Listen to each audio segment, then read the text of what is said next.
ज्वारीच्या पिठाचे घावणे. त्यासाठी ज्वारीचं पीठ, थोडंसं गव्हाचं पीठ, दही आणि मीठ हे टाकून मिक्सरला फिरवून घ्यायचं आहे. पाणी टाकलेलं आहे थोडं.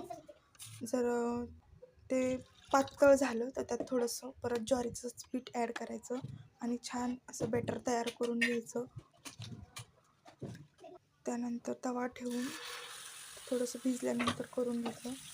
छान असे घावणे होतात ज्वारीच्या पिठाचे.